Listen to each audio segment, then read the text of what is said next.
তোমাদের মধ্যে অনেকেই রয়েছে যারা বিএসসি শেষ করে মানে বিএসসি আফটার বিএসসি তোমরা দেশের বাইরে উচ্চশিক্ষার জন্য যেতে চাও, লাইক এমএসসি করতে কিংবা হচ্ছে পিএইচডি করতে।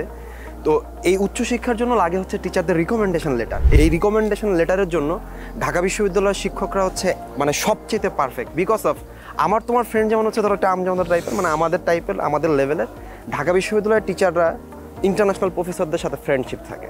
বিভিন্ন সেমিনার বলো, কনভোকেশন বলো, বিভিন্ন রিসার্চের উদ্দেশ্য হোক, সব পারপাসে তারা পরস্পরকে সহযোগিতা করে থাকে। তো তখন সে যদি একটা স্টুডেন্টকে বলে যে ফ্রেন্ড স্যার আমার হচ্ছে স্টুডেন্ট যেতে যাচ্ছে রিসার্চের জন্য, হায়ার স্টাডির জন্য, আপনি যদি একটু তাকে ফান্ড করতেন, তো তুমি দেখা যাচ্ছে যে তোমার মনে পিএইচডিও করতে পারবা, উল্টা আরও টাকা পাবা। তো এরকম চিন্তাভাবনা যাদের রয়েছে একদম নিজেকে সুপ্রতিষ্ঠিত করতে, যে আমরা দেখি না টিভি নিউজগুলোতে যে কৃষকের ছেলে এখন ডক্টরেট করা, তো এরকম চিন্তাভাবনা যাদের আছে সেই চিন্তাভাবনা সার্থক করার জন্য হলো, স্বপ্নবাজ মানুষের স্বপ্ন পূরণ করার জন্য হলো ঢাকা বিশ্ববিদ্যালয়ে তোমার পড়া উচিত।